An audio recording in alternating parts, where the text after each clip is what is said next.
Hello, welcome to sense number 7 today. Before we get started at all, please do pull out your journal and do your all-important journal work of noting down your mood between 1, terrible, 10, fantastic, and journaling whatever you feel to journal about your life today. And then don't forget to do that at the end of the session as well. So as soon as you've done that, let's get started on sense number 7, which is sense of temperature and temperature change.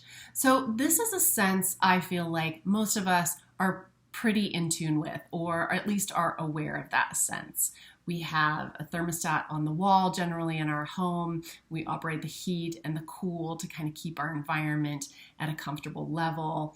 We understand when we're cold, we put a jacket on. When we're hot, we wear less clothing, that kind of thing.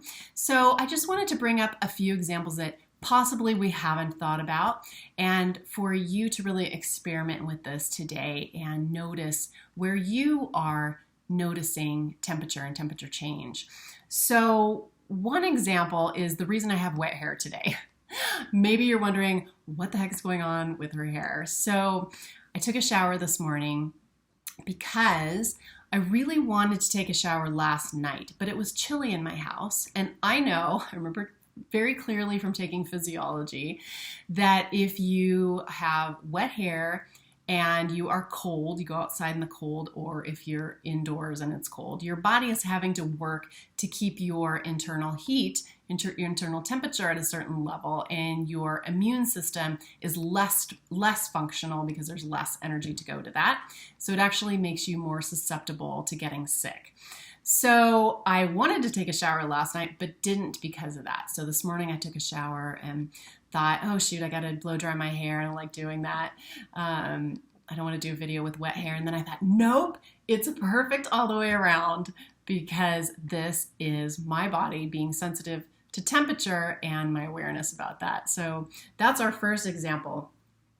So our bodies are internally aligned and connected with the temperature. They are amazing at keeping that homeostasis to tenths of a degree, right, with the temperature of our bodies. To the extent that if it's a few degrees higher, we know that we probably are fighting an infection of some sort. So, and that's because our bodies know to raise the internal temperature to kill the intruders. A lot of people think, oh, bring down the fever. And if it's too high, you don't want that fever to do damage in the body. But if it's just a fever kind of within that normal fever range, it's actually there because it's killing the intruders in your body, either the whatever pathogen is there.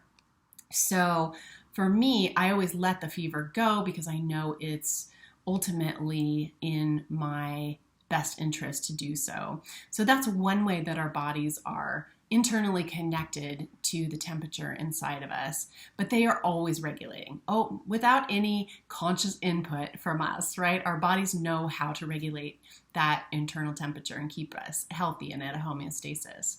So on the outside, we are also always connected to the temperature. And I say a lot of times outside in quotes because I like to think of my body as just part of the bigger body of the earth.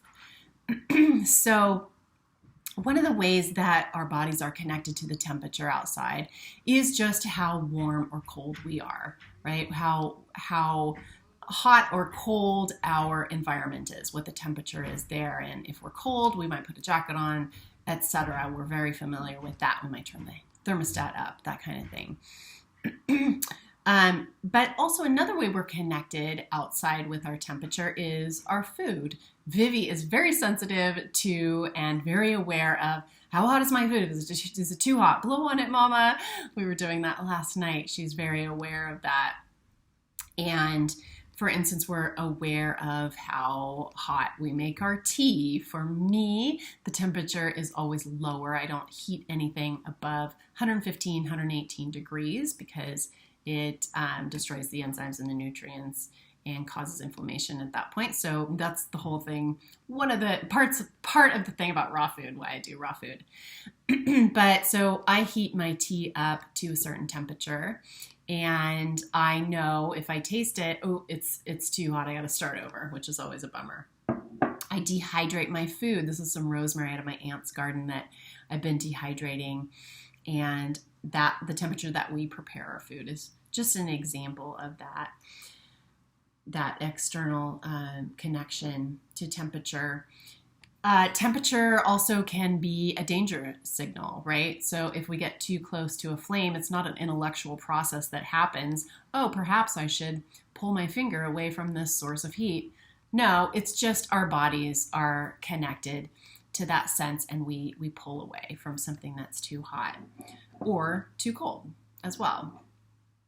If you get close to dry ice, you probably will have the sense to pull away.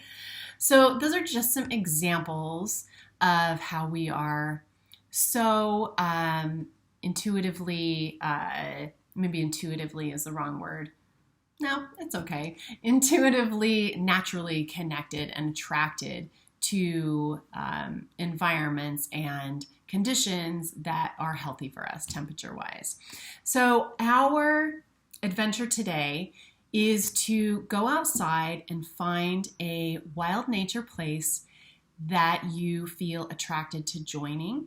If you're not able to go outside, same speech as always, do the best you can. I spent time yesterday washing and cleaning vegetables for my juices for this week. And that time spent with wild nature there was really precious as well. So even if you are spending some time with, like I always say, a potted plant, or perhaps even with some lettuce, if that's the best you can do, that's the best you can do. But if you can get outside, do that. See what you're attracted to spending a little bit of time with. Ask permission to join that little ecosystem that you're going to become a part of and observe for a little bit. And observe yourself. Observe, first of all, were you attracted to an area that was sunny or shady? And if so, either one, were you eventually attracted to going to the opposite to regulate your temperature? Is there anything else that you notice about temperature? Do you notice the temperature of the ground when you sit on it? Do you notice if you take your shoes off, the temperature of the soil on your feet and the difference in temperature between your feet and the soil? Is there anything about temperature that you're noticing that maybe you haven't been aware that your body was aware of all along? So I would love to hear about your experience with this. And before you conclude your activity for today, please do pull out your journal, do your 1 to 10, and make some notes about anything you observed and anything also that's changed from your initial journaling before the activity. Thanks so much for being here. I'm so in gratitude. Bye-bye.